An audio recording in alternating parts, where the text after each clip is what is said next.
Hello everyone, welcome to battle IAS. I hope आप लोग बहुत अच्छे होंगे। आज हम 3 सितंबर का न्यूज़पेपर एनालिसिस करेंगे। इसमें टोटल मैंने 6 आर्टिकल लिए हैं, जिसमें पहला आर्टिकल बात करता है सुप्रीम कोर्ट ने कहा है कि गवर्नर के पास ये अथॉरिटी नहीं है कि वो बिल्स के ऊपर इनडेफिनेटली बैठे रहें। ठीक है, इस आर्टिकल में आपको मैं समझाऊंगा कि कौन सा कॉन्स्टिट्यूशन का आर्टिकल डिस्कस हुआ है बहुत अच्छे तरीके से। फिर मैं पीवाईक्यू शो करूंगा और उस पीवाईक्यू के स्टेटमेंट्स पे आपको शो करूंगा कि कैसे स्टेटमेंट चेंज करके इस आर्टिकल से क्वेश्चन पूछे जाने के चांसेस हैं। मैं आपको प्रॉपर दिखाऊंगा जिससे आपको एक अच्छा खासा आइडिया लगेगा। साथ ही साथ आज से मैं क्या करूंगा, हर एक आर्टिकल के अंदर कभी आप पढ़ते हो, जैसे ये आर्टिकल आपको दिख रहा है, इस आर्टिकल में कभी आपको कुछ लगता है यार ये लाइन बड़ी अच्छी लग रही है मुझे फॉर एग्जाम्पल, तो उस लाइन को आप याद नहीं कर पाते हो, कैसे उस लाइन को इन द फॉर्म ऑफ बोलते हैं ना कोट्स यूज़ करो, या उस लाइन को कैसे आप अपने मेंस आंसर राइटिंग में यूज़ करो। तो उसके लिए अब से मैं आपको, आप नोटिस करोगे यहाँ पे क्या होगा, मैं कुछ वो पर्टिकुलर इंपॉर्टेंट लाइंस जो आर्टिकल में मैंशनड होंगी मैं उसको यहाँ पे लिख दूंगा।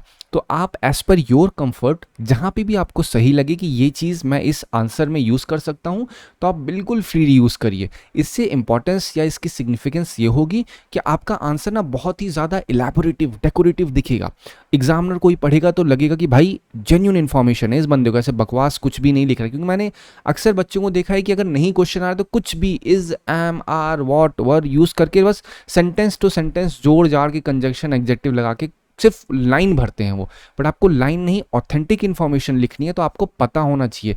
अगर आपके पास आपकी ब्रेन लाइब्रेरी के अंदर इन्फॉर्मेशन ही नहीं होगी तो आप लिख भी नहीं पाओगे। ठीक है, तो मैं ये प्रोवाइड करूंगा। साथ ही साथ इस पूरे आर्टिकल में कुछ अगर की स्टैटिक टर्म्स जो यूज होते हैं अब से मैं वो भी आपको दिखाऊंगा। जैसे आप नोटिस करोगे यहाँ पे की टर्म्स, जैसे ये सारे टर्म्स यूज हुए तो इन टर्म्स के मतलब क्या है और इन टर्म्स से क्या कभी कोई पीवाईक्यू उठा है, मैं वो भी आपसे डिस्कस करूंगा। By the end of this video आपको एक्चुअली फील होगा दैट आपने कुछ पढ़ा हुआ है। दिस इज माय रिस्पॉन्सिबिलिटी और मुझे पूरा भरोसा है कि आपको ये सारी की सारी चीज़ें वीडियो एंड होने तक बहुत अच्छे तरीके से समझ में आएंगे और आपको लगेगा कि आपने पीवाईक्यू और सिलेबस से कनेक्टेड कुछ ना कुछ पढ़ा है, कुछ भी ऐसे अननेसेसरी क्रैप आपने नहीं पढ़ा है। सेकेंड आर्टिकल बात करता है अफगानिस्तान का, 2 प्लेसेस हैं कुनार और नानघर। यहाँ पे ये न्यूज़ में है, क्यों? क्योंकि अर्थक्वेक आया हुआ है। मैं आपको समझाऊंगा अर्थक्वेक क्या होता है, शैलो अर्थक्वेक क्या है, फिर यहाँ पे जो बॉर्डर क्रॉसिंग है वो क्यों न्यूज़ में है, इससे आपको एक अच्छा खासा आइडिया लग जाएगा। ये डिज़ास्टर मैनेजमेंट के लिए काफ़ी रेलेवेंट है। यहाँ पे जीएस पेपर 2 भी रेलेवेंस है क्योंकि ये हमारे बॉर्डर एरियाज पे हुआ है तो नेबरहुड रिलेशन इससे इम्पैक्ट होता है। थर्ड आर्टिकल बात करता है फॉरेन ट्रिब्यूनल्स के ऊपर। यहाँ पे इन फॉरेन ट्रिब्यूनल्स को जुडिशियल पावर दी गई है under immigration and foreign order 2025। मैं आपको समझाऊंगा ये क्या है फॉरेन ट्रिब्यूनल, फिर ये क्या है इमिग्रेशन एंड फॉरेन ऑर्डर, फिर साथ ही साथ मैं आपको टाइप्स ऑफ ट्रिब्यूनल बताऊंगा, ट्रिब्यूनल्स होते क्या है मैं ये समझाऊंगा, उनके फीचर्स को बताऊंगा, इंपॉर्टेंस बताऊंगा, आप उनको यूज कर सकते हैं अपने आंसर राइटिंग में। क्यों? क्योंकि आप खुद देखिए जीएस 225 में क्वेश्चन एज इट इज पूछा गया है कि need of administrative tribunal as compare to court system. क्या नीड है एडमिनिस्ट्रेटिव ट्रिब्यूनल की कंपेयर टू कोर्ट सिस्टम? फिर आपसे बोला गया है इम्पैक्ट को असेस करिए जो रीसेंट ट्रिब्यूनल रिफॉर्म्स लाए गए हैं through rationalisation of tribunal made in 2021। तो आपसे क्वेश्चन स्ट्रेट अवे पूछा गया। अगर यही क्वेश्चन 2026 में पूछा जाता तो आप फॉरेनर ट्रिब्यूनल्स में जो चेंजेस लाए गए हैं आप इसको एज अ एग्जाम्पल यूज कर सकते थे अपने इस पूरे क्वेश्चन के अंदर में। तो काफ़ी ना बहुत एक बोलते हैं ना करंट इन्फॉर्मेशन आपकी कनेक्ट हो रही तो आपका आंसर और ज़्यादा अच्छे से थोड़ा सा अच्छा लगता, देखने में थोड़ा सा डिफरेंट स्टैंड करता। फिर हमारा फोर्थ आर्टिकल बात करता है इंडियन नेवी ने अपनी पहली ट्रेनिंग स्क्वाड्रन का विजिट हुआ है, कहाँ पे? सीचेल्स में विजिट हुआ है। ठीक है, अब मैं आपको समझाऊंगा क्या होती है ट्रेनिंग स्क्वाड्रन, फिर कौन कौन सी शिप्स हैं जो गई हैं, शिप्स का टाइप क्या है वो भी आपको समझाऊंगा। फिर फिफ्थ आर्टिकल बात करता है सिकल सेल डिसीजेस के ऊपर। मैं आपको समझाऊंगा क्या होती है सिकल सेल डिसीज, फिर कैसे उसको under right of person with disabilities act के अंदर डाला गया है, इस आरपीडब्ल्यूडी एक्ट का क्या मतलब होता है, इसके अंदर कौन कौन से रिजर्वेशंस किस तरीके से लोगों को दिए जाते हैं जो कि डिसेबल्ड हैं। ठीक है, जीएस पेपर 2, 3 दोनों के लिए इसकी रेलेवेंस है। ठीक है, यहाँ पे आपको मैं थैलेसीमिया के ऊपर बताऊंगा, सिकल सेल डिसीज क्या होती है वो बताऊंगा, एनीमिया के बारे में आपसे मैं डिस्कशन करूंगा। तो आपको काफ़ी अच्छी अंडरस्टैंडिंग नो डाउट इस पूरे आर्टिकल को पढ़ने के बाद हो जाएगी। लास्ट आर्टिकल बात करता है मेड इन इंडिया, एक बोलते हैं ना विक्रम 32 बिट प्रोसेसर लॉन्च हुआ है अंडर सेमीकंडक्टर मिशन। मैं आपको बताऊंगा ये क्या होता है विक्रम 32 बिट प्रोसेसर, वो समझाऊंगा। ये समझाने के साथ मैं आपको एक बार सेमीकंडक्टर मिशन का एक थोड़ा सा आइडिया प्रोवाइड कर दूंगा, फिर आपको समझ में आ जाएगा कि ये है क्या। फिर मैं आपको बताऊंगा 16 बिट प्रोसेसर क्या है, 64 बिट प्रोसेसर क्या है, इसका कैसे स्पेस टेक में यूज़ होगा, वो भी चीज़ें मैं आपको बहुत ही प्रॉपरली समझाऊंगा। फिर इस पूरे आर्टिकल का PDF आप डाउनलोड कर सकते हैं बेटेल IAS के टेलीग्राम चैनल से। चलिए तो स्टार्ट करते हैं अपना पहला आर्टिकल। अब पहला आर्टिकल क्या है, पहले आपको मैं इस आर्टिकल के बारे में समझा देता हूँ। आपको पता होगा कि जो स्टेट गवर्नमेंट है वो बिल पास करती है, बिल पास करती है तो गवर्नर के पास जनरल ये होता है कि भैया गवर्नर उस पर एसेंट देगा। अब हो क्या रहा है, जहाँ पे नॉन सेंट्रल गवर्नमेंट है, नॉन सेंटर मतलब जहाँ पे जो सेंटर में पार्टी है वो पार्टीज अगर स्टेट में नहीं है, जनरली साउथ इंडिया में है, तो वहाँ पे जो गवर्नर होते हैं वो बिल पे एसेंट नहीं देते हैं। जैसे देखा जाए जो कर्नाटका है, तमिलनाडु है, फिर आपका केरल है, यहाँ पे बीजेपी गवर्नमेंट नहीं है, तो अक्सर यहाँ के गवर्नर के साथ बहुत कंट्रोवर्सी चलती है। वेस्ट बंगाल के साथ बहुत कंट्रोवर्सी चलती है। तो स्टेट गवर्नमेंट जिसे पीपल इलेक्ट करते हैं वो अगर कोई बिल पास करते हैं तो गवर्नर उस पर एसेंट ही नहीं देते। तो as per article 200 of Indian constitution governor के पास पावर है कि वो बिल की एसेंट दे या ना दे, या तो विद होल्ड कर ले। ध्यान रखिए क्या कर ले, विद होल्ड कर, मतलब कुछ बोले ही ना उसके ऊपर, चुपचाप उसको अपने पास रख ले, ये कहा जाएगा। ठीक है, तो गवर्नर अक्सर क्या करता है, थर्ड ऑप्शन चुनता है। वो चुपचाप कुछ बोलते नहीं है, धरे रहते हैं, बैठ जाते हैं बिल के ऊपर देखा जाए। और बैठने का मतलब समझ लो, सालों साल बैठे रहते हैं। तो अब बहुत स्टेट्स की दिक्कत थी, स्टेट्स को बहुत प्रॉब्लम होती थी इससे। तो फाइनली क्या हुआ, तमिलनाडु ने इसके अगेंस्ट हाई कोर्ट में गए, सुप्रीम कोर्ट में गए, तो जुडिशरी ने ये चीज़ कही कि भाई साहब गवर्नर इनडेफिनेटली बिल के ऊपर नहीं बैठ सकता। और जुडिशरी ने कहा 3 महीने का टाइम फ्रेम दे दिया। जुडिशरी ने कहा अगर गवर्नर के पास बिल आ रहा है तो विद इन 3 मंथ गवर्नर को बिल पे एसेंट देनी होगी, चाहे वो हाँ करे या ना करे। अगर वो कुछ नहीं करेगा तो बाय डिफॉल्ट 3 महीने बाद इसे डीम्ड एसेंट माना जाएगा, मतलब बिल पास हो चुका है, ये कहा जाएगा इसे। अब जब ये चीज़ सुप्रीम कोर्ट ने, मतलब जुडिशरी ने ये चीज़ बोली, तो 8 अप्रैल के जजमेंट का सहारा लेकर के प्रेसिडेंट द्रौपदी मुर्मू जी ने कहा कि भाई जुडिशरी के पास पावर कब से आ गई कि वो आके गवर्नर या प्रेसिडेंट के ऊपर एक लिमिट लगाएंगे कि भाई साहब आपको 3 महीने के अंदर देना पड़ेगा। तो इस पर काफ़ी स्क्रूटनी हुई। तो प्रेसिडेंट ने अपनी पावर 143 का यूज़ किया। आर्टिकल 143 क्या कहता है कि प्रेसिडेंट के पास एडवाइजरी जुरिस्डिक्शन है। अगर कभी प्रेसिडेंट को कोई, बोलते हैं ना, लीगल मैटर के ऊपर कुछ जानकारी चाहिए, प्रेसिडेंट को लगता है भैया मुझे ना ये टॉपिक समझ में नहीं आ रहा है, तो वो सुप्रीम कोर्ट से पूछ सकते हैं आर्टिकल 143 का यूज़ करके। तो द्रौपदी मुर्मू जी ने क्या किया, इसी 143 का यूज़ करके पूछा सुप्रीम कोर्ट से कि आप बताइए ये जो आपने टाइम फ्रेम लगाया है, या जुडिशरी के पास कितनी पावर है अंडर होल कॉन्स्टिट्यूशन कि वो आकर के गवर्नर या फिर प्रेसिडेंट की पावर में इंटरवीन कर सके। तो उसी के रेफरेंस में ये पूरा आर्टिकल है और अभी भी चल ही रहा है। इसके ऊपर एक फाइनल अभी कंक्लूसिव नहीं आया हुआ है कुछ भी, बट मैं फिर भी समझा रहा हूँ क्योंकि कुछ इंपॉर्टेंट आर्टिकल्स डिस्कस हुए। तो उसी पे क्या कहा गया है कि गवर्नर जो है इंडेफिनेटली स्टेट बिल्स के ऊपर नहीं बैठ सकता है। ये वर्डिक्ट आया है या ये चीज़ जनरली कही गई है। ठीक है, कोर्ट अभी एग्जामिन कर रहा है कि ये जो उन्होंने टाइम लिमिट लगाई है किस चीज़ के ऊपर, गवर्नर और प्रेसिडेंट के ऊपर, क्या ये सही है गलत है। क्योंकि क्या मैंने आपको पहले ही बता दिया ना, 3 महीने की डेडलाइन लगा दी थी, किसने, जुडिशरी ने, तो उसी के ऊपर स्क्रूटनी चल रही है। तो अगेन ये चल ही रही है, चलती रहेगी। ये मैंने आपको एक आइडिया, न्यूज़ सा कॉन्टेक्स्ट दे दिया। यहाँ पे आपके अभी एग्जाम पर्सपेक्टिव के लिए ऐसा कुछ नहीं है। अब मैं आपको बताता हूँ कौन कौन सी चीज़ें अपने मेंस में आप यूज़ कर सकते हैं। जस्टिस PS नरसिम्हा ने कुछ कहा, no organ can impair the functioning of constitution. इन्होंने ओवरऑल कहा कि भैया जुडिशरी, एग्जीक्यूटिव और लेजिस्लेचर वो तो अपनी जहाँ ठीक है, लेकिन किसी भी ऑर्गन के पास ये हक नहीं है कि कॉन्स्टिट्यूशन की फंक्शनिंग के ऊपर वो इम्पेयरमेंट कर सके या कोई बाधा पैदा कर सके। फिर आप इसको पढ़ोगे, कपिल सिब्बल ने भी एक चीज़ कही है। देखो आपको इसको रटना नहीं है, इससे एक आइडिया लो बेसिकली। आप इससे अपना कुछ भी स्टेटमेंट या सेंटेंस फ्रेम कर सकते हो। AM सिंघवी ने कहा कि गवर्नर के पास ये अथॉरिटी नहीं है कि वो अपने आप को एकदम राजा समझ ले एक रिपब्लिक के अंदर, क्योंकि राजा कोई नहीं है इसके अंदर। ये एक डेमोक्रेटिक कंट्री है जिसके अंदर हर चीज़ पीपल के विल पे होती है। तो गवर्नर के पास ये अथॉरिटी नहीं कि एज्यूम कर ले रॉयल्टी एक रिपब्लिक कंट्री में। ठीक है, तो ये सारे कुछ कोट्स हैं जो अपने मेंस में आप यूज़ कर सकते हैं। अगर कुछ की टर्म्स की बात की जाए, जैसे आर्टिकल 200 आर्टिकल क्या कहता है, गवर्नर की पावर के ऊपर बात करता है कि वो एसेंट कैसे देगा। ठीक है, एसेंट क्या देगा ये उसके ऊपर बात है बेसिकली। फिर गुबरनेटोरियल कहीं पे भी आपको लिखा मिले तो आप समझ जाइए गुबरनेटोरियल का मतलब है गवर्नर। ठीक है, गुबरनेटोरियल डिले का मतलब क्या होता है, जब गवर्नर बिल पे असेंट देने में डिले करता है उसे हम लोग कहते हैं गुबरनेटोरियल डिले।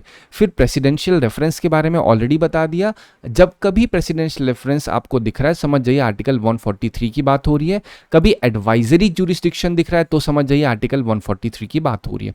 इसमें क्या होता है, प्रेसिडेंट लीगल मैटर के ऊपर सुप्रीम कोर्ट से ओपिनियन ले सकती है। डीम्ड असेंट का मतलब बता दिया, अगर कभी governor with in certain time period नहीं बिल पे असेंट देंगे वो ऑटोमेटिक अप्रूव कहा जाएगा आफ्टर फिक्स टाइम पीरियड। जैसे सुप्रीम कोर्ट ने यहाँ पे क्या कहा, 3 मंथ का टाइम पीरियड रख दिया था। ठीक है, चलो अब देखते हैं 2024 का क्वेश्चन क्या है। Which of the following are correct in respect of money bill in the parliament. Article 109 mention special procedure in respect of the money bill, तो ये स्टेटमेंट बिल्कुल सही है। तो अब ये क्वेश्चन देने के पीछे कारण क्या है, अब आप सोच के देखो, यहाँ पे अगर यूपीएससी में पूछा गया आर्टिकल 109 मेंशन, तो क्या यहाँ पे अगले साल ये नहीं पूछ सकते आर्टिकल 200 मेंशंस अबाउट द, बोलते हैं ना, पावर्स ऑफ गवर्नर या governors power to give assent to the bills, क्या ये नहीं पूछा जा सकता? आप सोच के देखो, बिल्कुल पूछा जा सकता है। क्या ये नहीं पूछ सकते हैं अगली बार कि article 143 mentions about special reference of, या फिर article 143 mentions about presidential reference, क्या ये नहीं पूछ सकते? बिल्कुल पूछ सकते हैं। इसको दूसरे फॉर्म में ही पूछा सकता है, बोल सकते हैं article 142 mentions about presidential reference, तो वो गलत हो जाएगा। आर्टिकल 142 क्या कहता है, वो नेचुरल जस्टिस की बात करता है। ठीक है, मतलब एक तरीके से देखा जाए तो कंप्लीट जस्टिस करने की पावर है किसके पास, सुप्रीम कोर्ट के पास। तो ये भी चीज़ आपको जानना बहुत ज़रूरी है कि इस तरीके से क्वेश्चन फ्रेम किया जा सकता है। तो ऑल्दो स्टेटमेंट सही है। Money bill can not be introduced in council of state, ये बिल्कुल सही है। आपको पता है मनी बिल क्या है, मनी बिल को आप लोकसभा में ही इंट्रोड्यूस करोगे, उसे राज्यसभा में इंट्रोड्यूस नहीं किया जाएगा। राज्यसभा में अगर भेजा जाएगा वो अप्रूव होने के लिए, तो राज्यसभा के पास कितना 14 दिन का समय होगा, विद इन 14 डेज, या तो वो उसको अप्रूव कर दें, यस बोल दें, ठीक है, बस यस ही बोलें, और कोई ऑप्शन नहीं है उनके पास। अगर वो उसके अंदर कुछ चेंजेस चाहते हैं सजेस्ट करें, लेकिन सजेशन का मतलब ये नहीं है कि मानना पड़ेगा लोकसभा को। अगर सजेशन दिया भी है राज्यसभा ने तो लोकसभा के ऊपर है कि उसे माने चाहे ना माने, लेकिन उसे रिजेक्ट नहीं कर सकता है कौन, राज्यसभा। तो इसमें भी डीम्ड असेंट का कुछ फॉर्मेट चलता है थोड़ा बहुत, 14 दिन तक अगर कुछ नहीं बोला राज्यसभा ने तो बाय डिफॉल्ट 15वें दिन वो पास माना जाएगा। बेसिक तरीका यही होता है। तो इसमें 1, 2, 3 तीनों सही है। फोर्थ आप पढ़ोगे तो फोर्थ क्या रहा है, amendment to a money bill suggested by the Rajya Sabha have to be accepted by the Lok Sabha. आपको पता है गलत है, क्यों? मैंने आपको अभी समझा दिया कि कोई कंपल्शन नहीं है लोकसभा के ऊपर। तो 1, 2, 3 आप इजीली बता सकते हैं। यूपीएससी 2018 में क्वेश्चन पूछा गया regarding money bill, which of the following statement is not correct. तो आप खुद सोच के भी देखो, जब मनी 2018 में पूछा गया था, यहाँ पे जो ऑप्शन में डाला गया था 2024 में इसी ऑप्शन को स्टेटमेंट बना दिया गया है, देख लो। तो ऐसे ही वो घुमा करता है इधर उधर पीवाईक्यूज, ठीक है। वो करते क्या है, एक थीम लेते हैं, न्यूज़ में होता है, उसी थीम को कन्वर्ट कर देते हैं ऑप्शन में, स्टेटमेंट में, क्योंकि they can not give you direct question कि हाँ what is this what is that. ये सब करना नहीं होता यूपीएससी में, ये सब आपको एसएससी एग्जाम में जनरली देखने को मिलेगा। चलो अभी मैं एक सेकेंड, हाँ इस क्वेश्चन में कहा क्या जा रहा है वो देखते हैं। क्वेश्चन कह रहा है आर्टिकल 1, नहीं ये नहीं था, दिस वन, ठीक है। क्वेश्चन कह रहा है a bill shall be deemed to be a money bill if it contains only provision relating to imposition, abolition, remission and regulation of any taxes. तो ये बिल्कुल सही है, मनी बिल में यही मेंशनिंग है। फिर सेकंड कहता है money bill has provisions for the custody of consolidated fund of India, ये भी बिल्कुल सही है। थर्ड कहता है अ money bill is concern with appropriation of money out of contingency fund of India. ये आपको ध्यान रखना होगा, मनी जो कंटिजेंसी फंड ऑफ इंडिया होता है, ये क्या होता है बेसिकली, आप ऐसे समझ के चलो कि जब कभी कोई दिक्कत होती है या कभी कोई बोलते हैं ना खतरा होता है, खतरा समझ लो, या कोई भी ज़रूरत हो, कोई इमरजेंसी हो, तो उसके लिए फंड बनाया जाता है। तो ये मनी बिल के अंदर ऐसा नहीं होता कि मनी बिल का अप्रोप्रिएशन करना पड़ेगा, पार्लियामेंट जाना पड़ेगा तभी इससे पैसा निकाला जा सकता है, ऐसा नहीं है। आपको याद होगा इसमें कौन होता है, इसकी कस्टडी दी जाती है फाइनेंस सेक्रेटरी थ्रू प्रेसिडेंट, है कि नहीं। तो इसको कौन, फाइनेंस सेक्रेटरी हैंडल कर रहा है, प्रेसिडेंट बताएगा क्या कैसे करना है। तो टेक्निकली देखे ऐसे मनी बिल का कोई कनेक्शन नहीं है, तो थर्ड इज द रॉन्ग। और वही पूछा गया कौन सा गलत है इसमें। फोर्थ स्टेटमेंट आप देखेंगे money bill deals with regulation of borrowing of money और giving any guarantee to government of India, ये भी बिल्कुल सही है।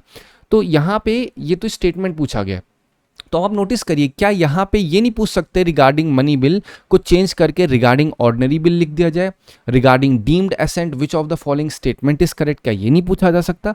बिल्कुल पूछा जा सकता है। तो कभी भी आपसे कहा जा रहा है पीवाईक्यू का एनालिसिस करिए, तो 100 पीवाईक्यू मतलब आपके पास 200 और क्वेश्चंस होने चाहिए। ये जो आपके पास 100 पीवाईक्यूज आप पढ़ोगे तो उससे करंट में जो चीज़ें चल रही हैं उससे कनेक्ट करके आपको और नए नए पीवाईक्यूज निकालने होंगे। पीवाईक्यूज मतलब नए नए फॉर्मेट निकालने होंगे, कैसे क्वेश्चंस इन फ्यूचर पूछे जा सकते हैं। ठीक है, चलो आते हैं नेक्स्ट आर्टिकल पे। नेक्स्ट आर्टिकल में सिर्फ इतना जानना है, एक्सरसाइज हुई है जिसका नाम है मैत्री, एक जॉइंट मिलिट्री एक्सरसाइज है बिटवीन थाईलैंड और इंडियन सोल्जर्स। बस इतना ही पता होना चाहिए, मेघालय में ये कंडक्ट की गई है।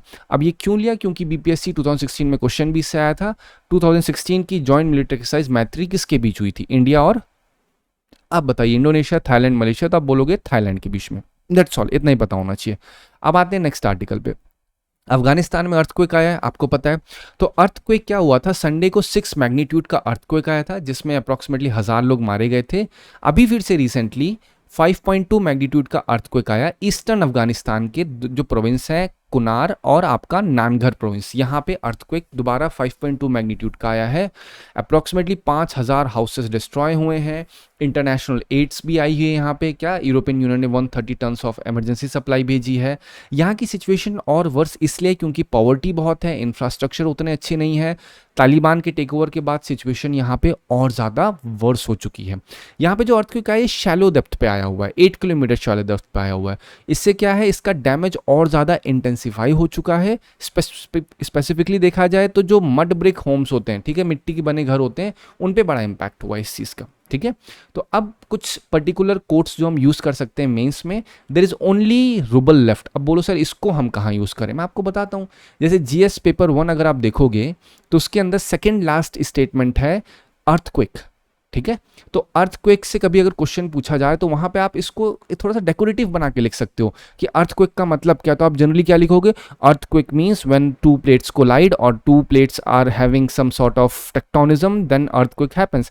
तो बहुत ही पेल लग रहा है आपका आंसर, ऐसा सुनने में लग रहा है यार बहुत ही एकदम नॉर्मल ऑर्डिनरी आंसर है। लेकिन अगर उसको थोड़ा सा डेकोरेट करोगे आंसर को कि earthquake means when any recent events को आप हाईलाइट करो, जैसे अफगानिस्तान का कर दो, टर्की का कर दो, या इंडिया में आप नोटिस कर रहे होगे कि जो अभी छोटे छोटे जो अर्थक्वेक आपको देखने को मिल रहे हैं, आप दिल्ली में नोटिस करिए कैसे अर्थक्वेक्स आ रहे हैं।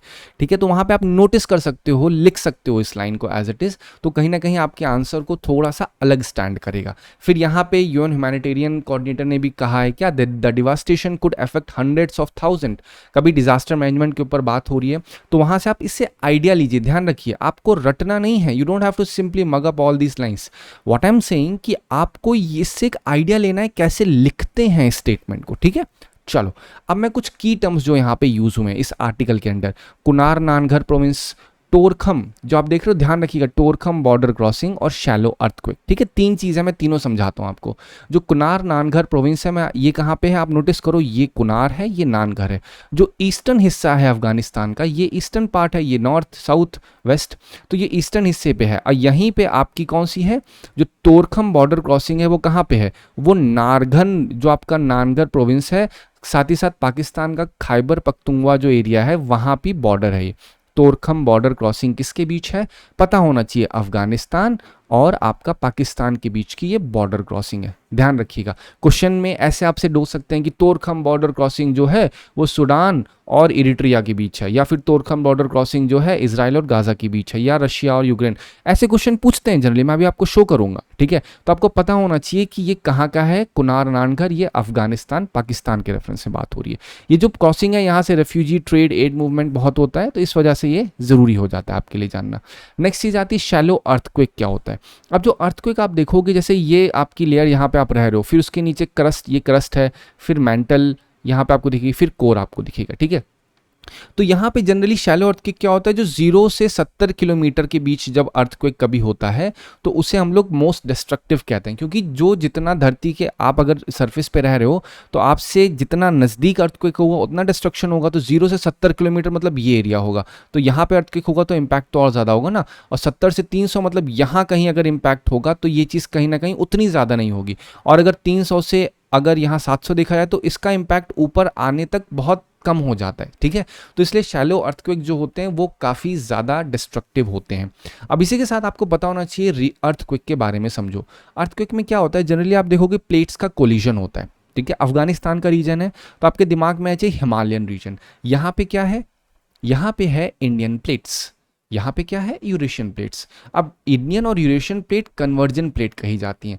तो आपको पता होना चाहिए टाइप्स ऑफ प्लेट्स में क्या होता है, एक कन्वर्जन प्लेट होती है जहाँ पे आपस में दो प्लेट्स कोलाइड होती हैं, एक डाइवर्जन प्लेट होती हैं जो आपस से दूर दूर दूर जाती हैं, फिर एक होती है ट्रांसफॉर्म प्लेट, वो ऐसे होती हैं साइड बाय साइड चलती हैं, ठीक है। तो ये बेसिकली टाइप्स ऑफ प्लेट होती हैं। तो जो इंडियन और यूरेशियन प्लेट है ये कन्वर्जन प्लेट कही जाती है। इसमें क्या होता है, इंडिया प्लेट यूरेशियन प्लेट की तरफ जा रही है, इससे क्या होता है हिमालयन रीजन और ऊंचा होता चला जा रहा है। आप लोग नोटिस किए मिलीमीटर सेंटीमीटर के हिसाब से हर ईयर जो हिमालयन रीजन है वो क्या हो रहा है, वो ऊपर उठ रहा है। लेकिन जब नज़दीक आ रही है तो कोलिजन भी तो होगा ना, कोलिजन होगा तो अर्थक्वेक भी होगा। तो ये एक बड़ा रीजन है यहाँ पे अर्थक्वेक होने का। तो आपको पता होना चाहिए अर्थक्वेक क्या है, जब टेक्टोनिज्म होता है तो अर्थक्वेक होता है, ठीक है। तो अब अर्थक्वेक के अंदर कुछ पर्टिकुलर शब्द जैसे आपको पता होना चाहिए वो क्या है, हाइपोसेंटर क्या होता है। हाइपोसेंटर मतलब जहां पे ये प्लेट्स टकराएंगी इस पॉइंट को हम लोग फोकस पॉइंट कहते हैं, मतलब एग्जैक्ट पॉइंट जहां पे दो पत्थर टकरा रहे हैं। अब दो पत्थर टकराएंगे तो उससे आवाज तो निकलेगी ना, तो अगर इसका एग्जैक्ट परपेंडिकुलर पॉइंट ऊपर इस धरती के सरफेस पे लेके आएंगे तो इसे हम लोग एपीसेंटर बोलेंगे। फोकस को हम लोग हाइपोसेंटर भी कहते हैं, ये पता होना चाहिए। अब ये जो आवाज निकलेगी, अभी मैं आपको बहुत ही लेमन टर्म में समझा रहा हूँ, आवाज नहीं है, वेव्स हैं जनरली, ठीक है। आवाज़ भी एक टाइप की वेव्स ही होते हैं जनरली देखा जाए तो ये जो निकली है वेव, इसको हम जनरली डिवाइड करते हैं अलग अलग पार्ट में से। पी वेव्स होती हैं, एस वेव्स होती हैं। P waves solid liquid gas तीनों से ट्रैवल करती हैं। जो आपकी एस वेव्स होती हैं केवल सॉलिड मीडियम के थ्रू ट्रैवल करती हैं। अगर आपको और पढ़ना हो तो क्लास 11th फिजिकल ज्योग्राफी में आप शुरुआत के 2 से 3 चैप्टर में इस चीज़ को अच्छे से पढ़ सकते हैं, पूरे के पूरे अर्थ मैकेनिज्म को, ठीक है। अभी आपको इतना ही पता होना चाहिए। सबसे ज़्यादा डिस्ट्रक्टिव देखा जाए तो यहाँ पे क्या होता है कि अभी देखो लव और रिले वेव्स भी होती हैं, लेकिन आपको उस पर नहीं जाना। अभी मैं सिर्फ आपको पी और एस वेव के बारे में बता रहा हूँ, ठीक है। अगर शैलो में होगा तो उसका डिस्ट्रक्शन बहुत ज़्यादा होगा। अब जो पी वेव्स हैं उन्हें लॉन्गिट्यूडनल वेव्स भी कहते हैं। क्यों कहते हैं, क्योंकि वो आपस में बोलते हैं ना, जैसे मान लो ये वेव्स हैं, ये ऐसे चल रही हैं, तो क्या होता है, ये मान लो ए बी सी है, तो ए बी के ऊपर धक्का लगाएगी, फिर बी सी के ऊपर, फिर ऐसे ऊपर धक्का लगेगा, मतलब टू एंड फ्रो, आगे पीछे ऐसे मूवमेंट होता है। लेकिन जो आपकी एस वेव्स होती हैं वो ऐसे ऊपर नीचे इस टाइप होते हैं। इसका मूवमेंट जो होता है वो up and down vibration type होता है राइट एंगल के ऊपर। अगर आपको अभी नहीं समझ में आ रहा है, don't have to worry about it. ये बेसिकली अगर बोलते हैं ना कुछ टेक्निकल टर्म्स है इसके अंदर, ये मैंने सिर्फ इसलिए लिया कि आपको एक आइडिया लग जाए। तो इसमें लिखा गया है in seismograph p waves are recorded earlier than s waves. तो ये बिल्कुल सही है, क्योंकि पी वेव्स सबसे पहले रिकॉर्ड होती है, क्योंकि वो सॉलिड लिक्विड गैस तीनों मीडियम से ट्रैवल करती हैं। फिर कहा जा रहा है in s waves the individual particles vibrate to and fro in the direction of wave propagation. तो बिल्कुल सही है, क्योंकि यहाँ पे टू, जैसे आप बोलते हैं ना, आपने स्प्रिंग देखा होगा, जो स्प्रिंग आती है एकदम सॉफ्ट स्प्रिंग, तो उसका ऐसे झटका दो तो ऐसे ऐसे आगे जाती है पीछे जाती है, बोलते हैं ना राइट लेफ्ट होती है। लेकिन ये जो आपकी एस वेव्स होती है ये ऊपर नीचे ट्रैवल करती है। इस तरह से आप लोग देखते हो ना, कभी कार्डियोग्राम में देखोगे तो ऐसे ऐसे ऐसे ऐसे ग्राफ बन रहा होता है, तो वो उस टाइप की वेव्स होती हैं। तो इसमें दोनों स्टेटमेंट सही हैं। अब आते हैं 23 का नेक्स्ट जो क्वेश्चन था। यहाँ पे आप देखिए, ये मैंने इसलिए लिया क्योंकि क्वेश्चन पूछा गया नॉर्थ किवू एंड इतुरी। अब क्या इसी तरीके से क्वेश्चन ये नहीं पूछ सकते हैं कि भैया कुनार और नानगर प्रोविंस कहाँ पे है? बिल्कुल पूछ सकते हैं, इसीलिए मैंने शो किया है कि क्वेश्चन पूछा जा सकता है। नगोर्नो काराबाख आपको पता है, अर्मेनिया अजरबैजान वाला इशू। खरसन एंड ज़पोरिजिया ये कहाँ का है? रशिया यूक्रेन वाला। नॉर्थ किवू इतुरी आपको पता होना चाहिए कॉन्गो वाला रीजन है। कॉन्गो के ऊपर और भी सवाल पूछा गया था, क्या है कॉन्गो में सबसे ज़्यादा कोबाल्ट रिजर्व है? और क्या कॉन्गो किस लिए फेमस हुआ है? क्योंकि यहाँ पे अमेरिका ने आके कहा है welcome to democracy. Why welcome to democracy? क्योंकि आप हमें अपना मिनरल्स दो, हम आपको मिलिट्री देंगे, मिलिट्री से आप वहाँ की जितना भी टेररिज्म है, जितनी भी अनसर्जेंसीज हैं, जितने भी वहाँ के रेबल ग्रुप्स हैं, उन सबको हम खत्म कर देंगे। हम मतलब ट्रम्प भाई साहब खत्म कर देंगे, ठीक है। अब ये एक क्रिटिकल मिनरल की वॉल बनने जा रही है। तो पॉइंट क्या है यहाँ पे? हमें प्लेसेस इन न्यूज़ पते होने चाहिए बेसिकली। चलो अब ये भी देखो, ये सिर्फ दिखा रहा हूँ मैं आपको। क्वेश्चन पूछा गया अफगानिस्तान से कनेक्टेड मज़ार शरीफ पूछा गया था, ये सही है, तो आपको पता होना चाहिए। अलेप्पो के बारे में पूछा गया था, ये भी मैंने आपको समझाया था।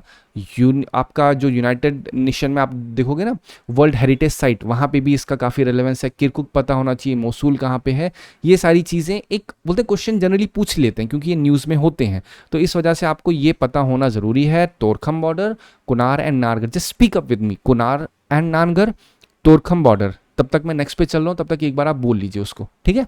चलो अब मैं बात करता हूँ नेक्स्ट आर्टिकल पे। नेक्स्ट आर्टिकल मूव करने के लिए आपको मुझे समझाना पड़ेगा फॉरेन ट्रिब्यूनल कैसे उसको जुडिशियल पावर मिल चुकी है। तो जो यूनियन होम मिनिस्ट्री है उन्होंने immigration and foreigner order 2025 notify किया है। अगर कोई नया आया है मतलब जो पुराना होगा उसको रिप्लेस किया होगा। तो फॉरेन ट्रिब्यूनल ऑर्डर 1964 को रिप्लेस किया गया है। और जो फॉरेन ट्रिब्यूनल्स अभी तक जो केवल आसाम का जो एरिया था, आसाम स्टेट में वर्क कर रहे थे, अब उनके पास पावर दी गई है। मतलब इस जो फॉरेन ट्रिब्यूनल के अंदर जो लोग होंगे, जो जजेस होंगे जनरली, इनके पास फर्स्ट क्लास जुडिशियल मजिस्ट्रेट की पावर दे दी गई है। अब ये वारंट को इशू कर सकते हैं। अगर कभी कोई सस्पेक्टेड होता है, कोई ऐसा फॉरेनर है जो कि सस्पेक्ट किया जाता है, तो उसे रिटर्न बोलते हैं उनको डिटेंशन कैंप में डाला जा सकता है, उसे होल्ड कर सकते हैं। ये जो ऑर्डर पास हुआ है ये नेशन वाइड अप्लाई होगा, लेकिन अभी केवल आसाम रीजन में ये फंक्शनल होगा। Total approximately 100 foreign tribunals exist कर रहे हैं। क्यों? Due to NRC process. NRC मतलब क्या होता है? National registration. ठीक है, आपको पता होगा एनआरसी जो केवल आसाम में ही आपको जनरली स्टार्ट किया गया था। बेसिकली अभी आसाम के ही रीजन में वर्क भी कर रहा है ये। इसमें क्या कहा गया है कि इस ऑर्डर में कहा गया कोई भी फॉरेनर को सेंसिटिव सेक्टर में एम्प्लॉयमेंट नहीं दी जाएगी, जैसे डिफेंस, स्पेस, न्यूक्लियर, यहाँ पे नहीं मिला जाएगा। जो बॉर्डर फोर्सेज हैं, कोस्ट गार्ड को एम्पावर किया गया कि वो किसी की भी बायोमेट्रिक्स, अगर कोई फॉरेनर है जिसपे शक होता है कि ये इलीगल माइग्रेंट है, तो उसको वो क्या करेंगे, इनका बायोमेट्रिक कैप्चर कर सकते हैं और उन्हें डिपोर्ट कर सकते हैं। बॉर्डर फोर्सेज जैसे सशस्त्र सीमा बल हो गई, बॉर्डर सिक्योरिटी फोर्स हो गई, इन सबको ये पावर दी गई है। कुछ एग्जेप्शंस डाले गए हैं। कुछ फॉरेन नेशनल जैसे नेपाल, भूटान, तिब्बतन और श्रीलंकन तमिल्स में इनको इनके ऊपर बहुत ही स्ट्रिक्टली ये चीज़ नहीं अप्लाई होगी, ये आपको पता होना चाहिए। तो अब हम समझते हैं कि इसमें कौन सी ऐसी चीज़ है जो अपने मेंस में आप लिख सकते हो। एक बार पढ़ो, आपको मैं समय दे रहा हूँ, पढ़ने से आपको एक आइडिया लग जाएगा। ठीक है, अब ये जो चीज़ें लिखी है इसको रटना नहीं है, इससे आपको आइडिया लगेगा कैसे आपको फ्रेम करना है। इसलिए लिखा foreign tribunals can now issue arrest warrant. तो आप याद करिए अभी क्वेश्चन क्या पूछा गया था आपसे। फर्स्ट पेज पे मैंने आपको शो किया था कि जो एडमिनिस्ट्रेटिव ट्रिब्यूनल है उसमें चेंजेस लाए गए हैं, जो भी 2025 में सवाल पूछा गया है। तो आप क्या इस लाइन से आइडिया लेके क्वेश्चन लिख सकते हो? चेंज बड़ा क्या है इस पूरे आर्टिकल में? सबसे मेन चीज़ क्या है? मेन चीज़ यही है कि फॉरेन ट्रिब्यूनल्स के पास अब जुडिशियल पावर ये दी गई है कि वो लोग अरेस्ट वारंट डाल सकते हैं, सस्पेक्टेड फॉरेनर्स को डिटेंशन और होल्डिंग सेंटर्स में रख सकते हैं, है कि नहीं? तो ये लाइन से आप आइडिया लेकर के आगे लिख सकते हो। साथ ही साथ ये भी आप डाल सकते हो कि जो फॉरेन नेशनल्स हैं उनको डिफेंस, स्पेस, न्यूक्लियर में नहीं एम्प्लॉयमेंट मिलेगा। तो ये भी एक इंपॉर्टेंट लाइन है जो आप यूज़ कर सकते हो। अगर मैं कुछ की स्टैटिक टर्म्स की बात करूं, जैसे फॉरेन ट्रिब्यूनल हो गया, immigration foreigner act 25, national register of citizens, ये भी इंपॉर्टेंट हो गया। ये आसाम में 2019 में लाया गया था। मतलब क्या, ये एक रजिस्टर है सिटीजन्स का, जनरली आसाम में ही स्टार्ट किया गया था। इलीगल माइग्रेंट्स एक्ट 1983 2005 में रिपील कर दिया गया था। फिर एक वर्ड है डिटेंशन एंड होल्डिंग सेंटर्स। अब ये इंपॉर्टेंट क्यों है? आपने सुना होगा साउथ अफ्रीका रीजन में कितने रेबल्स होते हैं, वहाँ पे डिटेंशन एंड होल्डिंग सेंटर्स होते हैं। जो गाजा का कॉन्फ्लिक्ट है वहाँ पे आपको सुनने को मिला होगा, रशिया यूक्रेन में सुनने को मिला होगा। तो जब आप कोई टॉपिक सुन रहे हो तो उसको अपने कॉन्स्टिट्यूशन से, इंडियन लॉ से कनेक्ट करने की कोशिश करिए। तो इंडिया लॉ या हमारा जो इंडियन कॉन्स्टिट्यूशन है वो क्या कहता है डिटेंशन को लेकर के, वो पता होना चाहिए। फिर मैंने आपको कहा बॉर्डर गार्डिंग फोर्सेस, तो आपको ऑलरेडी बताया क्या है। कोस्ट गार्ड तो आपको पता है क्या। बॉर्डर गार्डिंग फोर्सेस कौन है? सशस्त्र सीमा बल और बॉर्डर सिक्योरिटी फोर्स। अब जैसे डिटेंशन एंड होल्डिंग सेंटर की बात है तो डिटेंशन से कनेक्टेड आपको पता होना चाहिए। यूपीएससी 2023 में ये मैंने अगर लिखा है तो कोई ना कोई तो कारण होगा ना, मैं ऐसे ही तो डिटेंशन होल्डिंग सेंटर नहीं लिखूंगा, तो कुछ ना कुछ तो कनेक्टिविटी होगी। तो कनेक्टिविटी है ये डिटेंशन। देख रहे हैं क्वेश्चन पूछा गया उस लाइन के ऊपर। तो क्या है? According to Indian constitution the central government must protect state from internal disturbances.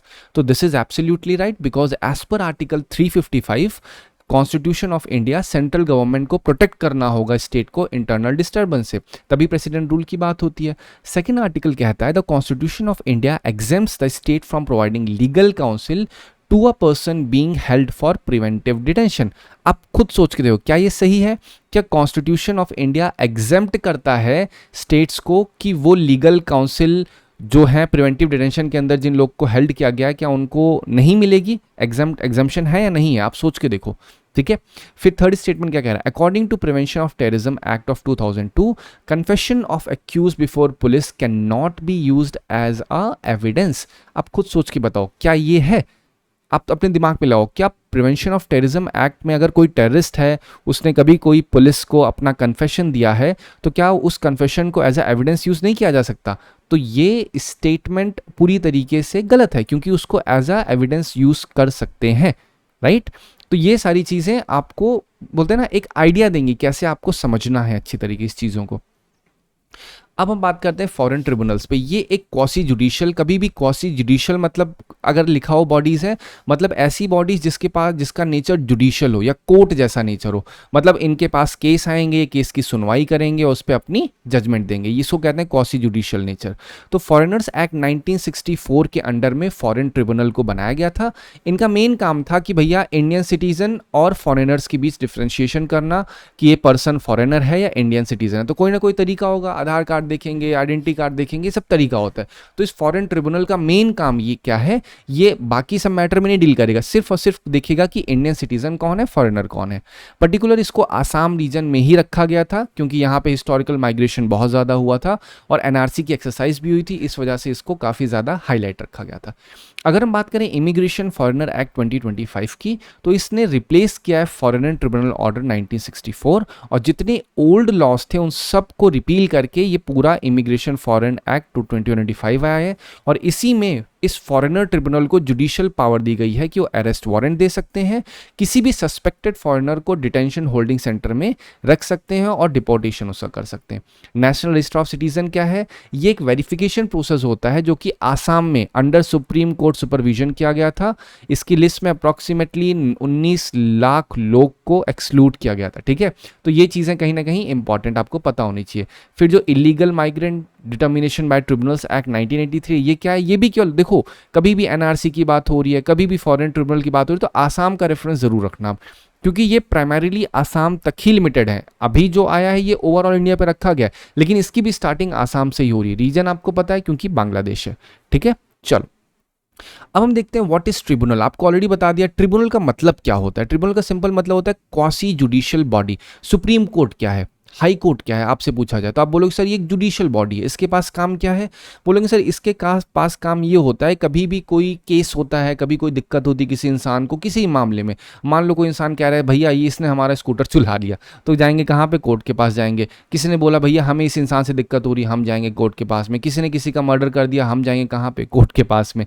ठीक है, तो कोर्ट के ऊपर बहुत सारा मिसलिनियस केसेस आते थे, तो बाद में डिस्कशन ये हुआ भैया हमें ट्रिब्यूनल्स बनाना चाहिए। ट्रिब्यूनल काम क्या होगा, वो एक स्पेशलाइज्ड बॉडी रहेगी जो कुछ स्पेसिफिक पर्पस के लिए बनाई जाएगी, जो कुछ पर्टिकुलर डोमेन के केसेस में स्पेशलाइजेशन रहेगा और उन्हीं केसेस को डील करेंगी। मान लो एक इंसान कह रहा है भैया हमें ना दिक्कत हो रही है कि यहाँ पे बड़ा प्रदूषण हो रहा है, तो वो भी कोर्ट के पास लेके जाएंगे तो बड़ा दिक्कत। उन्होंने कहा तो गवर्नमेंट ने क्या भैया एनजीटी बना दिया। तो अगर कभी भी कोई भी आपको दिक्कत हो प्रदूषण से रिलेटेड, प्रदूषण इन द सेंस कभी आपको एनवायरनमेंट में कोई एक्सप्लॉइटेशन हो रहा है, कुछ दिक्कत हो रही है, तो आप जा सकते हो कहाँ पे, एनजीटी के पास जा रहे हो। फिर दूसरी चीज़ कही गई, कभी भी कोई कंपनी है अगर, ठीक है, मान लो आपकी कंपनी में प्रॉब्लम हो रही है, तो आप कोर्ट के पास जाने से पहले कंपनी ट्रिब्यूनल में चले जाओ, आप वहाँ पे आपकी सुनवाई हो जाएगी, वहाँ पे आपको जजमेंट पास कर दिया जाएगा। तो ये क्यों किया गया, जिससे स्पीडी रेजोल्यूशन हो सके, कोर्ट के ऊपर बर्डन कम हो सके और एक्सपर्ट जजमेंट मिल सके। अब सुप्रीम कोर्ट, हाई कोर्ट में जो जजेस बैठे होते हैं वो क्या होते हैं, वो मिसलिनियस होते हैं, वो वन साइज फिट ऑल वाला काम कर रहे हैं। लेकिन ये जो ट्रिब्यूनल्स होते हैं डिफरेंट डिफरेंट टाइप्स के, ये क्या काम करते हैं, इनके पास पर्टिकुलर स्पेशलाइज्ड नॉलेज होती है। ठीक है, अंडर आर्टिकल 323A और B के अंडर ये एस्टेब्लिश किए जाते हैं। 323A में एडमिनिस्ट्रेटिव ट्रिब्यूनल एस्टेब्लिश किए जाते हैं, इसी में सेंट्रल एडमिनिस्ट्रेटिव ट्रिब्यूनल है। इसका काम क्या है, ये पर्टिकुलर आपका जो सर्विस रिलेटेड जो पब्लिक सर्वेंट होते हैं, जो गवर्नमेंट सर्वेंट होते हैं, उनके मैटर को, उनकी जो दिक्कतें होती हैं उनकी सुनवाई करता है। और फिर जो हमारा 323B है, इसके अंडर गवर्नमेंट के पास पावर है कि डिफरेंट डिफरेंट टाइप्स के डिफरेंट डिफरेंट सब्जेक्ट के ऊपर वो ट्रिब्यूनल्स को बना सकते हैं, मतलब कोर्ट्स बना सकते हैं, छोटे छोटे कोर्ट। और उन कोर्ट का काम क्या होगा, वो उसी केस में डील करेंगे जिस केस की उनको पावर दी जाएगी, जैसे tax related, labour, election etcetera, इन सब के ऊपर बनाया जाएगा। इसी में आप नोटिस करोगे इंडस्ट्रियल ट्रिब्यूनल बनाया गया, ये क्या करेंगे, एम्प्लॉयर एम्प्लॉय डिस्प्यूट को करेंगे। टैक्स ट्रिब्यूनल बनाया गया जिसमें इनकम टैक्स अपीलेट ट्रिब्यूनल बनाए गए। फिर आप एनवायरमेंट ट्रिब्यूनल्स बनाएंगे जिसमें एनजीटी बनाया गया। तो एनजीटी काम क्या है, ये एनवायरमेंटल केसेस को डील करेगा। इलेक्शन ट्रिब्यूनल अगेन इसको अब शिफ्ट कर दिया गया हाई कोर्ट के ऊपर। फॉरेनर्स ट्रिब्यूनल, यही तो बात हो रही है, ठीक है। तो ये डिसाइड करेंगे किसका, सस्पेक्टेड फॉरेनर है, नेशनल वो इंडियन है या नहीं है। अब फॉरेनर वाला जो ट्रिब्यूनल होगा ये एनवायरमेंटल केसेस को डील नहीं कर सकता, लेकिन सुप्रीम कोर्ट हाई कोर्ट तो कर ही सकता है ना। तो हमेशा ध्यान रखिए कि ये जो कोर्ट हैं, ऐसा मतलब नहीं है ये ट्रिब्यूनल्स का एकदम जजमेंट फाइनल हो जाएगा, इनकी अपील की जा सकती है सुप्रीम कोर्ट में, ठीक है। ये बिल्कुल है, तो ऐसा नहीं है कि फुल एंड फाइनल जजमेंट दे देंगे। अगर कुछ स्पेशलाइज्ड ट्रिब्यूनल की बात की जाए, आर्म फोर्सेस ट्रिब्यूनल होता है, फिर कंपटीशन अपीलेट ट्रिब्यूनल होता है, फिर आप लोग सुने होंगे national company law appellate tribunal होता है, जो कंपनी एक्ट 2013 के द्वारा बनाया गया था, ठीक है। की फीचर्स इनका यही है, नेचुरल जस्टिस के प्रिंसिपल पे काम करते हैं, जुडिशियल और टेक्निकल मेंबर्स इसमें होते हैं। ये ध्यान रखिएगा, जितने भी ट्रिब्यूनल्स मैंने आपको समझाए हैं ये सब्जेक्ट टू जुडिशियल रिव्यू है बाय हाई कोर्ट या सुप्रीम कोर्ट, ठीक है। ऐसा नहीं है कि बस इन्होंने कोई जजमेंट दे दिया तो फुल एंड फाइनल है। अगर किसी पार्टी को अच्छा नहीं लगता इनका जजमेंट तो अपील हायर कोर्ट में की जा सकती है। अब देखते हैं 2012 में क्वेश्चन क्या है। NGT act 2010 was enacted in consonance with which of the following provision of the constitution of India. 2010 के एक्ट को कॉन्स्टिट्यूशन ने किस प्रोविजन के अंडर एस्टैब्लिश किया गया था? Right to healthy environment under article 21। तो बिल्कुल सही है, क्योंकि आर्टिकल 21 क्या कहता है भैया, सबके पास एक हेल्दी इन्वायरमेंट का अधिकार है। तो एनजीटी का काम क्या है, एनजीटी उन्हीं केसेस को डील करेगा ना जो कि हेल्दी इन्वायरमेंट के अगेंस्ट होंगे। अगर कभी इन्वायरमेंट में कुछ नुकसान हो रहा है तो उसके अगेंस्ट एनजीटी में ऑर्डर पास होता है, तो ये बिल्कुल सही है। Provision of grants for raising level of administration in schedule areas for the welfare of schedule tribe under article 275। अब एनजीटी का काम है यहाँ पे इन्वायरमेंट से रिलेटेड, यहाँ पे प्रोविजन ऑफ ग्रांट्स कहाँ से आ गया, है कि नहीं। एनजीटी का काम ग्रांट से रिलेटेड थोड़ी है, वो भी शेड्यूल्ड एरियाज के एडमिनिस्ट्रेशन में, ये बिल्कुल गलत है। Powers and function of gram सभा, ये पंचायती राज के ऊपर है बेटा, ठीक है, ये एनजीटी के ऊपर बात नहीं कर रहा है, तो आपको पता होना चाहिए। तो one only is the right one. अब आते हैं हम लोग अपने नेक्स्ट आर्टिकल। नेक्स्ट आर्टिकल बात करता है इंडियन नेवी का पहला ट्रेनिंग स्क्वाड्रन की विजिट हुई है सीचेल्स में। आपका होमवर्क क्या है? अब आपका होमवर्क मैं ये दे रहा हूँ कि सीचेल्स को आपको टाइप करना है, सीचेल्स मैप डालो और आपको देखना है एग्जैक्टली कहाँ पे लोकेटेड है, तो आपको समझ में आएगा, ठीक है। अभी आपको यहाँ की बात बताऊँ तो जो इंडियन नेवी शिप तीर, फिर आपका Shardul, Indian coast guard ship ICJ जो आपका सारथी है, ये एक तरीके से कहाँ विजिट हुआ है, पोर्ट विक्टोरिया सीचेल्स में, ठीक है। इनका मेन काम क्या है, ये एक लॉन्ग रेंज ट्रेनिंग डेवलपमेंट है south west Indian ocean region में। South west Indian ocean region की बात हो रही है, मतलब कहीं ना कहीं ये कहाँ पे बात हो रही है, अफ्रीकन रीजन की बात हो रही है। वहाँ से कहीं ईस्ट में किस जगह पे है, ये आपको खुद से मैप डाल के एक बार देखना होगा। और इसमें क्या जनरली होगा, इसमें जो कैडेट्स होते हैं, जो ऑफिसर्स होते हैं, उनको ट्रेन करने, जैसे वर्ड ही लिखा है ट्रेनिंग स्क्वाड्रन, मतलब यहाँ पे कुछ शिप्स होंगी, उन शिप्स का कोई पर्पस होगा। पर्पस क्या है, वहाँ पे स्क्वाड्रन्स को ट्रेन करना, वहाँ पे जो कैडेट्स होते हैं, जो नए सर्विसेज में इंडक्ट होते हैं कोस्ट गार्ड में, उनकी ट्रेनिंग करना, ट्रेनिंग देना, ये एक इंपॉर्टेंस होता है। कुछ static portion, first training squadron आपको ऑलरेडी बताया, ये एक सी कैडेट्स की ट्रेनिंग के लिए गया है। जो आईएनएस तीर है ये ट्रेनिंग शिप कही जाती है। आईएनएस शार्दुल जो है वो एक वॉरफेयर वेसल है, ठीक है। जो इंडियन आईसीजीएस का मतलब क्या होता है, इंडियन कोस्ट गार्ड शिप। सारथी ये क्या है, ऑफशोर पेट्रोल वेसल है इंडियन कोस्ट गार्ड का, ठीक है। आपको पता है इसका क्या रिलेवेंस क्या है, इसका बेनिफिट्स क्या है स्क्वाड्रन डिप्लॉयमेंट का। इससे जो मैरिटाइम डिप्लोमेसी है वो और ज़्यादा मजबूत होती है। इंडियन की नेवी जो है उसकी प्रेजेंस इंडियन ओशियन रीजन में मजबूत होगी। जिस तरह से चाइना अपनी सॉफ्ट पावर का यूज़ कर रहा है, वैसे इंडिया भी अपनी सॉफ्ट पावर का यूज़ कर रहा है। साथ ही साथ जो बायलैटरल रिलेशन है इंडिया और सीचेल्स के बीच में वो इंप्रूव होंगे।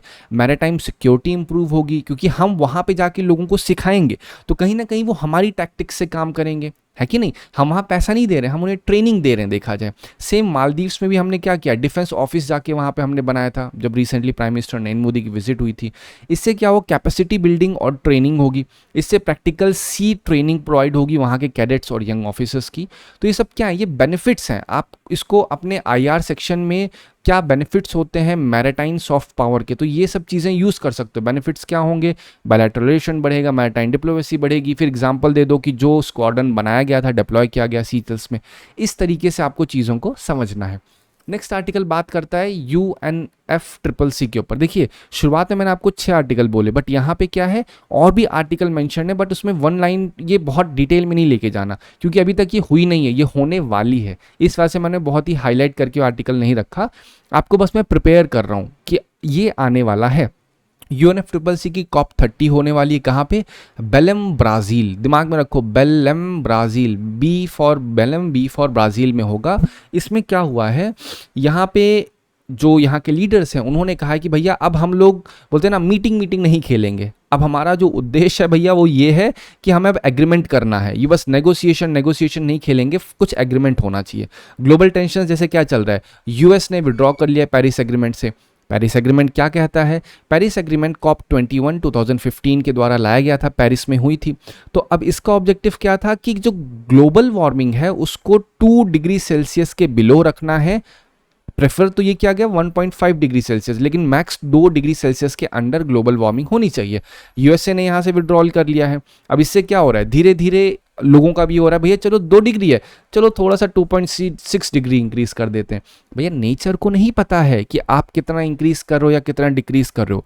नेचर को सिर्फ एक चीज़ पता है, अगर नेचर में गर्मी होगी तो ग्लेशियर मेल्ट होंगे, ग्लेशियर मेल्ट होंगे तो जो ग्लेशियर है फटेंगे तो आपदा आएगी। और जब अगर ग्लेशियर मेल्ट होंगे तो जो पानी है वो और क्या होगा, भारी भरकम पानी आके कहीं पे स्टोर होगा तो सरफेस के ऊपर प्रेशर पड़ेगा, जो प्लेट्स हैं वो प्लेट्स दबेंगी तो क्या होगा, अर्थक्वेक आएंगे।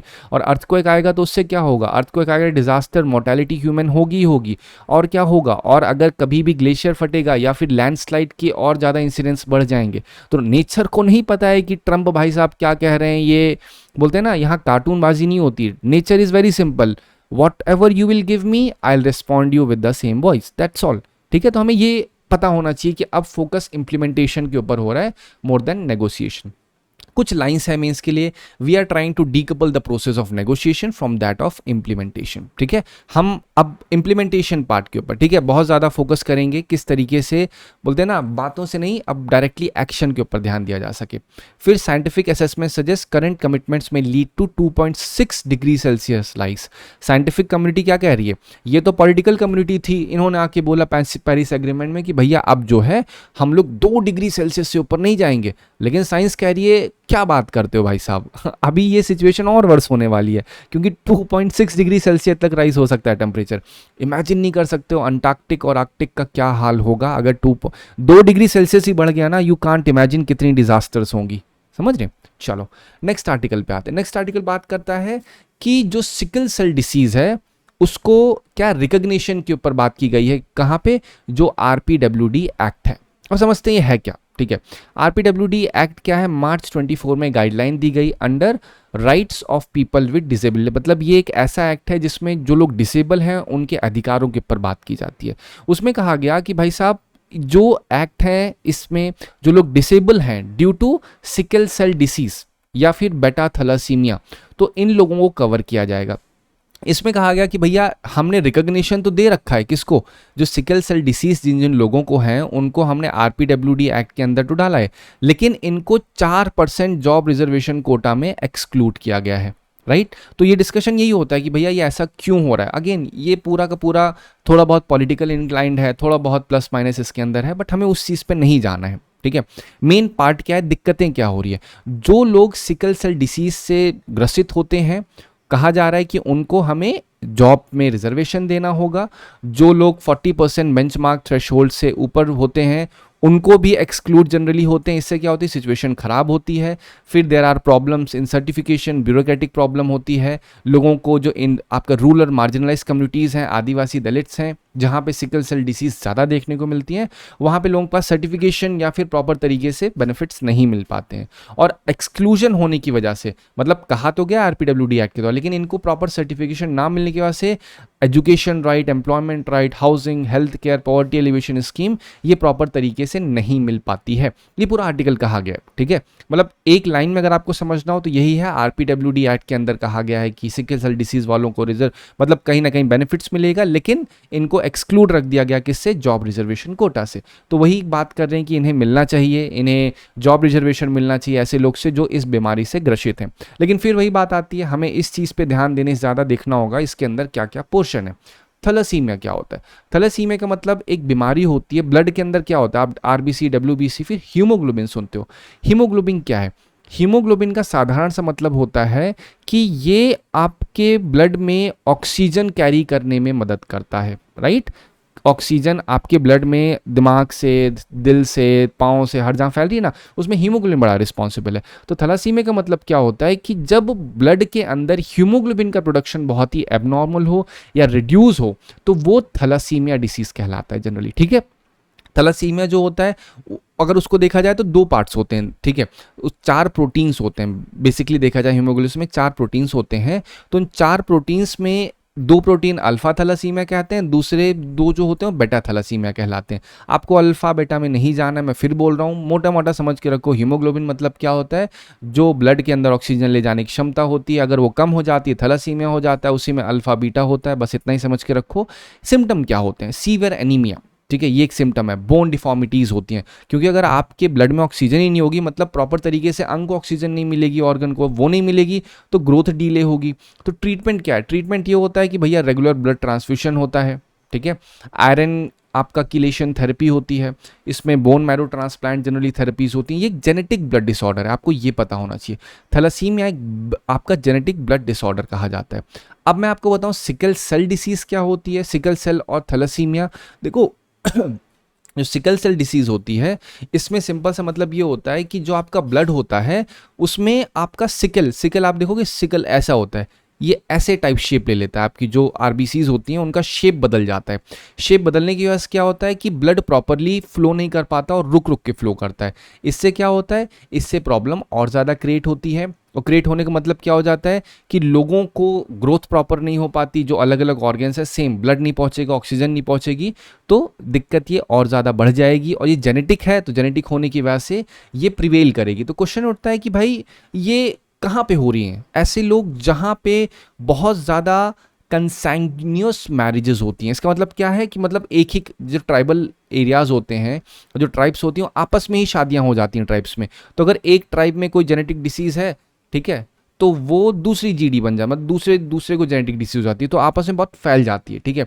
तो इसमें जो हाई रिस्क कम्युनिटीज़ होती हैं उनकी प्रॉपर स्क्रीनिंग नहीं हो पाती, उनका टेस्ट नहीं हो पाता, जिस कारण से क्या होता है, जिस कारण से ये डिसीज़ और ज़्यादा बढ़ जाती है। सोल्यूशन क्या है, सोल्यूशन ये है, पहले तो शादी होने से पहले स्क्रीनिंग होनी चाहिए मैंडेटरी, कि भैया कभी कोई एक बोलते हैं जेनेटिक म्यूटेशन या कोई जेनेटिक प्रॉब्लम तो नहीं है। जेनेटिक काउंसलिंग भी होनी चाहिए, पब्लिक अवेयरनेस फैलाना होगा। नया जो बच्चा है उसकी स्क्रीनिंग होनी चाहिए कि क्या इसको कोई जेनेटिक डिसीज तो नहीं है।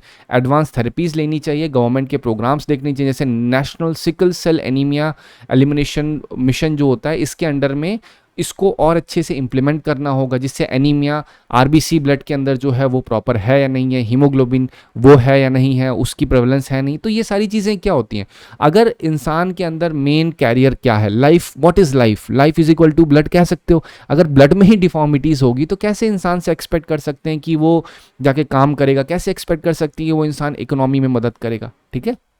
चलो, ये आपके लिए क्वेश्चन है, यूपीएससी 23 में क्वेश्चन पूछा गया है। नेशनल अंडर एनीमिया मुक्त भारत। एनीमिया का मतलब क्या होता है, एनीमिया का मतलब होता है जब ब्लड में आयरन की कमी हो, that is what we call anaemia. इसमें क्या लिखा है, it provides prophylactic calcium supplementation. भैया एनीमिया की बात हो रही है, एनीमिया में आयरन की कमी होती है, कैल्शियम कहाँ घुसा दिया, तो ऐसे ही गलती करते हैं, तो ये गलत है। बाकी आप पढ़ोगे इसमें डिलेड कॉर्ड क्लैंपिंग की बात होती है, बिल्कुल होती है। It provides periodic deworming. अब देखिए, ये आपको एक बार अनीमिया मुक्त भारत लिखिए, उसके आगे पीआईबी लिखिए, तो आपको पूरा पीआईबी का आर्ट, ये पीआईबी से उठाया हुआ क्वेश्चन हुआ है, मैं आपको बोल रहा हूँ, आप एक बार सर्च करिएगा इसको, तो आपको एग्जैक्टली यही सारी लाइंस दिखेंगी। तो आप एक एक वर्ड को, क्या होती है कॉर्ड क्लैंपिंग, फिर क्या होती है deworming to childrens and adolescent, ये सारी चीज़ें इन शॉर्ट कहा जाए तो जो एनीमिया है उससे मुक्त करने में ये सारी स्ट्रैटेजीज हैं। एनीमिया मतलब क्या है, आयरन की जो कमी है लोगों को, वो खून की कमी देखा जाए आयरन में, वो सारी चीज़ें कम करने का एक जरिया है, एक तरीका है जो गवर्नमेंट ने लॉन्च कर रखा है, राइट। चलो, अब हम देखते हैं पीएम मोदी को, मतलब ये पूरा क्वेश्चन है, ठीक है, क्वेश्चन इन द सेंस ये आर्टिकल है, इस आर्टिकल में कहा क्या जा रहा है। विक्रम 32 बिट चिप आपको बस पता होनी चाहिए, ठीक है। अब हुआ क्या है, जो यूनियन आपके इलेक्ट्रॉनिक मिनिस्टर हैं उन्होंने प्रेजेंट किया है प्राइम मिनिस्टर नरेंद्र मोदी को ये made in India Vikram 32 bit processor, ठीक है। इसका यूज़ कहाँ पे होगा, इस माइक्रो प्रोसेसर का यूज़ किया गया है, मतलब बनाया गया है पहले विक्रम साराभाई स्पेस सेंटर के द्वारा इसरो के साथ मिल करके, ठीक है।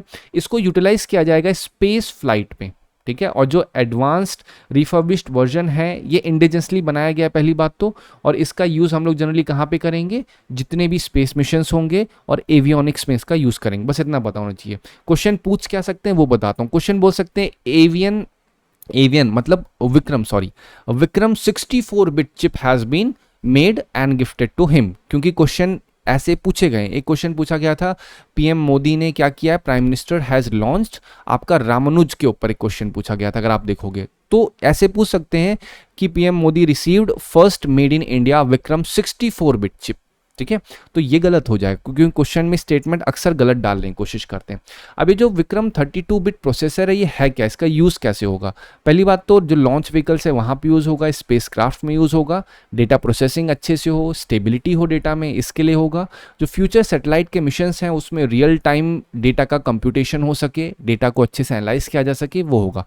लेकिन जो वर्ड है 32 बिट, बिट का मतलब ये समझ लो लाइन्स, जैसे 1 2 3 ऐसे 32 लाइन समझ लो, लेन समझ लो। जो टेक्निकल फील्ड से उसको थोड़ा सा अलग लगेगा, बट मैं आसान सी भाषा में समझाऊँ। इस लाइन से क्या होगा, डेटा पास होगा।